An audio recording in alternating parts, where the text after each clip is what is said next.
Você sabia que é possível trocar o apoio de mão do joystick da sua Powerlite? Esses são mais alguns dos opcionais incríveis para implementar seu equipamento e experiência de mobilidade de acordo com suas necessidades. Atualmente você pode adquirir como opcional essas duas versões de apoios de mão. Ambos são indicados para pessoas com movimentos ou força reduzida na mão.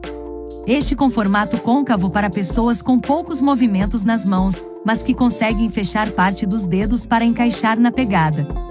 Enquanto este horizontal é mais indicado para usuários que possuam mais movimentação nos braços ao invés das mãos.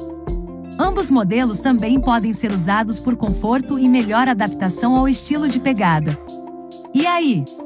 Já conhecia esses opcionais? Comenta aqui pra gente saber!